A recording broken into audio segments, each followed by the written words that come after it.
Welcome back into the Tide Talk podcast on the Believe Podcast Network. Stacey Blackwood, once again joined by my good buddy Jake Thomas. Jake, what's up, man? Man, doing great. We got a lot of good action this weekend. Of course, we have LSU, and we haven't forgotten what happened in 2019. After Ed Orgeron, what he said in the locker room. So, we're going to be ready, and it's going to be joyless murder ball, as we call it. I That's do right. feel We're, like. we're, we're going to talk a lot about that here in just a few minutes. But first, I got to tell you about our friends at betonline.ag. Whether it's the NBA, the NFL, or college football, betonline.ag is the place to go for all your online sports betting needs. If you head on over to their all new and improved website or use your mobile device, you can sign up today and use promo code BELIEVE50 to receive the 50% welcome bonus on your first deposit. That's betonline.ag. And real quick, Jake, our Atlanta Braves were able to win the World Series a couple nights ago, the first in 26 years. What a great feeling that was as lifelong Braves fan and the Yes. kind of turmoil we've been through the last, you know, 20 something years of not winning a World Series. But it was great to get that win and a lot of fun to watch this team grow this year.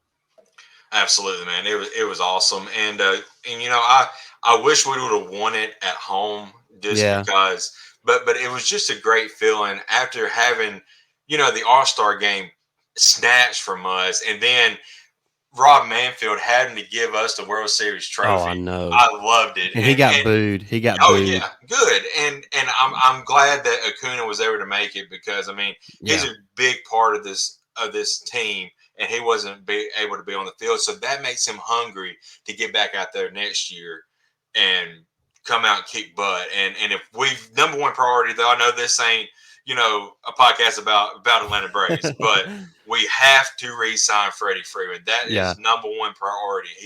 We've got to re-sign him. Yeah, Dansby Swanson even said so in his in the parade, after in the celebration today. Hmm. Re-sign Freddie. That's right. Yeah, because Yeah, he so is a heart and soul.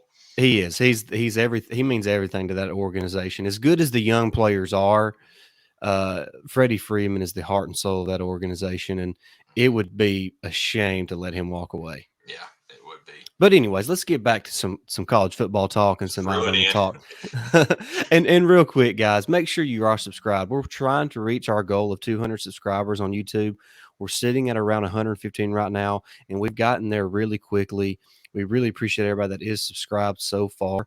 And you can also find us on Apple Podcasts, Spotify, Stitcher, Google Podcast, Amazon Music, or anywhere that you find great podcast. Make sure to hit that like button and the share button as well. All right, Jake, let's run down a couple of these SEC games outside of the matchup between Alabama and LSU before as we end this podcast here in a little bit. But Auburn at Texas A&M, Jake. What are your feelings on that game?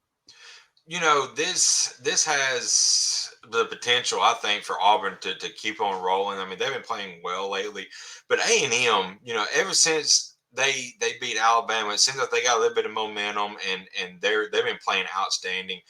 Spiller has been outstanding, and that running game's been hot. And a lot of people have reservations about Alabama being number two because of an unranked lost to an unranked A&M team. But I'm sorry, A&M's a top 15 team. I mean, that defense is still great. And Yeah. and offensively, I know they had woes at quarterback, but Calzada's finally starting to come in on his own. But I mean, with it being at home, the 12th man is tough. I can see Auburn still staying hot, but I can also see A&M, winning by, I'd say, 14, 15, 16 points. Yeah, I'm with you. I kind of feel like this game could either be extremely tight or A&M kind of wins it in runaway fashion. Either way, I think A&M gets the win. I Yeah. just think they're the more talented team. It's at home, so I'm with you. I think A&M gets the win here. Uh, Real quick, let's just run down the rest of the SEC games, and you just tell me who you think is going to win. Just to kind of this be a fun little segment here before we get to some Alabama football talk. All right, Absolutely. Missouri at Georgia, Georgia by a mile. Liberty at Ole Miss. Ole Miss. Yep. Mississippi State at Arkansas. Uh, I'm That's going with Arkansas because it's oh, at Arkansas. okay. I'm going to go Mississippi State. I think they're hot Uh, right now. I think yeah. Will Rogers is hot right now. They're coming off that big win against Kentucky, but you could also say that this is kind of a game that Michael Leach loses. He's I always know. We talked about last week. This is how it felt like the Kentucky game is a game that he just wins. You could also make the argument that this Arkansas game is a game that Mike Leach loses. So I'm going to go with Mississippi State because I think they're playing a little better football right now than what Arkansas is playing. Yeah. Florida at South Carolina. Florida by a mile. Yep, I agree. All right. Tennessee at Kentucky. Very interesting game, but Kentucky is at home, so I'm going to say Kentucky just by like a 3-point win by late field goal. Yeah, Kentucky is only, excuse me, I think Tennessee is now a 1-point favorite in the game. Yeah, that's crazy. I'm gonna go. I'm gonna go with. I'm gonna go with Tennessee. I think Tennessee gets another kind of crucial win for Josh Heupel in this first season. I think they're a lot better team than even what their record may indicate. Sitting there at 4-4 right now. They hung with Alabama till the fourth quarter, and their depth really showed there. Right. But as far as rosters, they're pretty comparable to Kentucky. I think Hendon Hooker is a much better quarterback than what Kentucky has. So I think Hendon Hooker is the difference in the game, and he's probably the guy in the SEC that nobody talks about. That's really one of the better players. Yeah, I mean Hendon Hooker is a really good playmaker. He come in, I think in the third game, and after Joe Milton lost his starting spot, and that Tennessee offense has been different since. So he's definitely their future. Yeah, well, they can make explosive plays. Kentucky doesn't really make any explosive plays, and I just think that's going to be the difference in the game. And I think it'll probably be a kind of a low-scoring game. Maybe Yeah. Tennessee wins 23-20, something along those lines. So, which is a low-scoring game in today's world of college football. Yep. All right, let's move right on now to the Alabama matchup against LSU. Alabama's a 28.5-point favorite. Who would have thought? You think since Nick Saban's been in Alabama, this has been, the game of the year really almost every single year. Pretty much. And to think that Alabama is now a 4-touchdown favorite over LSU, it's just it just kind of shows where LSU is at right now as a program. And like you mentioned, in the introduction, I don't think Alabama's forgotten what happened 2 years ago, and it's not really taking the loss, Jake. It's the way LSU handled the win in Tuscaloosa in the post game. Yeah. They celebrated more in that game than they did after the national championship. Yeah. Coach O acted like A he had fool. just. Yeah, I mean that's the only way to put it. He acted like somebody who ain't never been there. Right. So it was. I think that left a bad taste in the player's mouth. And I think it left a bad taste in Nick Saban's mouth as well. I don't think he's forgotten it either. No, because you saw what we did down to them last year down in their own home, but now we got them here, and them guys. I'm sure there has been a quote in the locker room all week of what he said.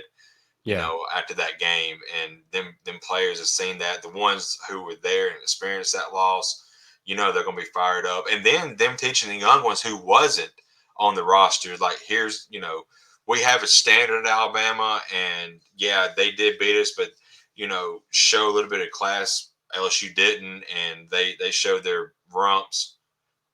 It's payback time, and Yeah. I think it's going to be ugly Saturday. Yeah. And what I don't understand, Jake, and we talked about it at the time on the podcast that the loss didn't bother us near as much as the way they acted after the game. And Right. that just it's lack of class. Mm-hmm.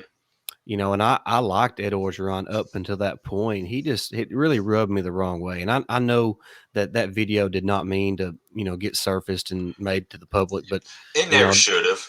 and No. it shouldn't have. I mean, No. what happens in the locker room should stay in the locker room, but Right. you also shouldn't be putting that kind of material out there. You know what I Right. mean? You Exactly. need to be careful with your words, because nothing that he said was going to happen has happened. In fact, the exact opposite has happened. They're 9-9 since winning the national championship, Jake. Yeah. And he lost 9-9 his over that. job at the end He's of the year. lost his job. So Yeah. it's kind of come full circle on Coach O. Life comes at you fast. So you better be careful what you say and how you handle certain situations. And Yeah. I don't think that's the only situation that he's mishandled, but we're not going to really dive into that. Right. But yeah, I think the realization finally hit Coach O. I think it was in last week's game or the week before.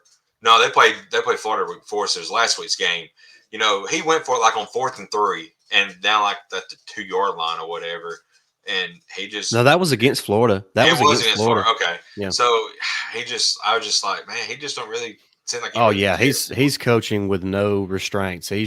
He's letting it all play out. But as Yeah. far as this year's game goes, Jake, I expect Alabama to cover the 28 I points. do too. LSU's missing a ton of guys.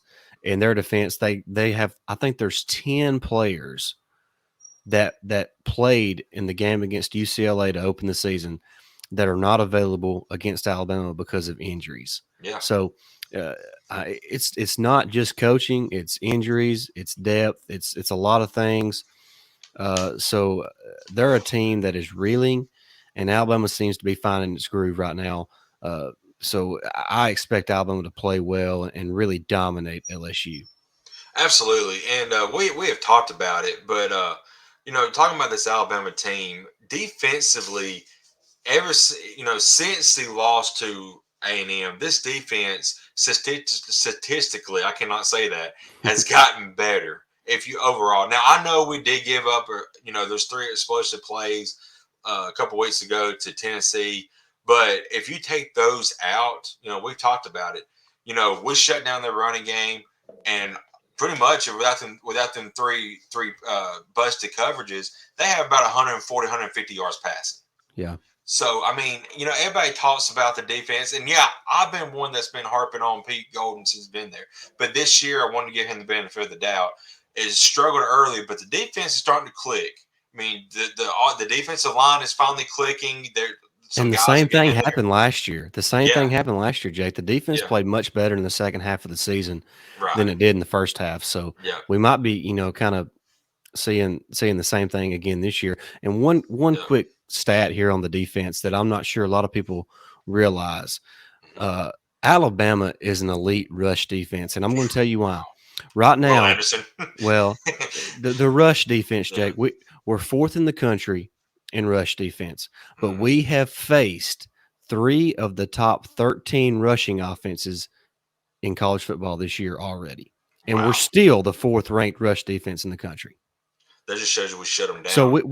we have played 3 of the top 13 rushing teams, and we still have a top 5 rush defense. So That's our rush amazing. defense is elite, and Yeah. and so that's going to carry you a long way. LSU has no running game No. whatsoever. No. They can't stop the run either. No. So it could get ugly for LSU. Yeah, and we had praised Max Johnson. I think he's a really good quarterback, but he has no weapons now No, since Kayshawn Butte went Butte's down. gone. Yeah, Yeah, that he has no weapons, and I mean they're going to struggle. He's going to struggle, yeah. but for us on the offensive side, like you said, I think Brian Robinson's going to have a big night because they can't stop the run. We'd probably just feed him and Roy Dale, and I think Bryce continues to do Bryce things. Yeah, I what I would like to see is maybe a pair of running backs going over 100 yards That'd be in this great. game. That would be great to see. They also have a lot of problems covering the tight end, and the tight ends have struggled the Yeah, past few weeks for Alabama, time to and get them rolling. it's time to get Latu and Billingsley rolling again, Mhm. and this would be a great opportunity to do that this week against LSU. So there's a lot to look forward to in this game because it's kind of a game where Alabama wants to seek revenge. It's a game where they can kind of uh, dominate and kind of show the rest of college football who they are, Mhm. and kind of set the tone for the rest of the season coming off the bye week. Absolutely. And I'm going to give you, since we're getting close to the end of the show, uh, our defensive and offensive MVPs of the week. But here's a stipulation: no Bryce Young, no Yeah. Brian Robinson, Okay. and defense, of course, no Will No. Anderson. Because I mean, my gosh, that dude's amazing. I mean, he'll probably have three and a half, 4 sacks in this game probably. He So could. yeah. So, but By the mhm, way, you said Will Anderson. mhm. Pro Football Focus Oh released my the top God, 4 pass rushers in college yeah, football, and the leading sack man in college football was not in the top 4. and leading tackle for loss, man. He leads the nation in tackles for loss, and I he's mean, not even like, on there how do you even have that list without Will Anderson at number 1? because they're garbage. Anyway, I mean that was awful. I mean, I can't say I have nothing to say to that because it is pure stupidness. if you don't think Alabama fatigue Oh exists, yes, Exhibit A. yeah, absolutely, yeah, Anyways, go on. yeah. But my defensive player MVP for this week is somebody. There's the guy you took last week, and I still think he's got to get rolling here, and it's getting late in the season. I still feel like he's due to have a big game, and that's Malachi Moore. We love Malachi on this show, and he hasn't been that guy like he was last year. But I still think there's plenty of time. It's been a couple of miscues defensively between him and Jordan Battle. So I think he's going to start turning the corner here, and offensively MVP. I'm actually going to go with Roydell Williams. I Okay. think he's going to show up and show out. He's going to get plenty of touches because I figured by the fourth quarter, Brian Robinson is going to have his feet kicked up on the bench because it's going to be like 45-10 or something like that. So All right. Roydell's going to get a lot of carries. I like those picks. I really do. Hmm. And I'm going to go same position group on defense with you. Hmm. And it's going to surprise some people, but I'm going to go with DeMarco Hellams. Ooh, that's a good DeMarco pick. Hellams has had a pretty tough season, and a lot of that has to do with injury. Right, I have the feeling that with the bye week, and he's kind of played just sparingly since the Texas A&M game to kind of help heal up. I think he's going to be the healthiest he's been all season, hmm, and I think that's going to show this Saturday night against LSU. I think he's going to have a big game. And I'm not saying in the box score, but I think he's going to let LSU receivers know he's present. right, He's a thumper, and I think he could make a few big time hits, maybe get a pick, and believe it or not, he's the third leading tackler on the team. right. So he's had kind of an up and down year. So I feel like DeMarco Hellams is due a big game. The kid's talented, so I'm going to go with Yes, DeMarco Hellams on defense and on offense. We talked about how LSU has challenges covering the tight end. I'm going to go with Jaleel Billingsley. Billingsley is a mismatch nightmare at 6'4", 230 something pounds, runs like a deer. If he can hold on to the football like he's shown his entire career, other than the last 2 or 3 weeks, I have a feeling he could have a big game against LSU. absolutely. I love those two picks as well. You know, you picked two guys that need to get it going. I got one that needs to get it going, and yeah, so it's great. I think we're gonna we're gonna be fine this Saturday night. I think. What's your score prediction? I'm going to go 52-14 Alabama.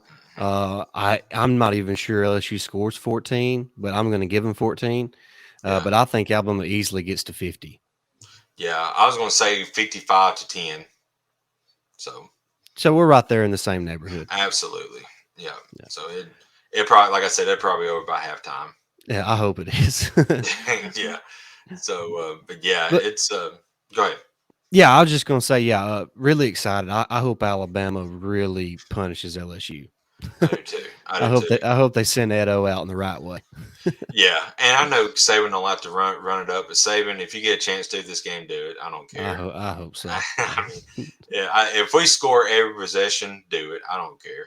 Yep, If there's me one too. second left on the clock, take a timeout. If you're at the 1 yard, 1 foot line, and go for it. I don't care. Me Do either. it. Me Do it. either. But that's going to do it for today's episode for our Alabama versus LSU preview and prediction show. We're both excited about the matchup tomorrow night. Excited for Alabama to get back on the field after having a week off. So a lot to look forward to. A lot to look forward to next week as the Tide Talk podcast continues to cover the Crimson Tide. We got some Bama hoops coming up next week as well. So really excited about that. Oh man, Yeah, so yes. it's November 9th. Is that Tuesday, I believe? We can get some Alabama hoops action. So excited about that as well. Like we said, that's going to do it for today's episode. Make sure you head on over to betonline.ag, sign up today, use that promo code BELIEVE50, and on your first deposit, you will receive a 50% welcome bonus. Smash that subscribe button and like and share our content from YouTube. Jake, I'm really looking forward to tomorrow night's game. Roll Tide.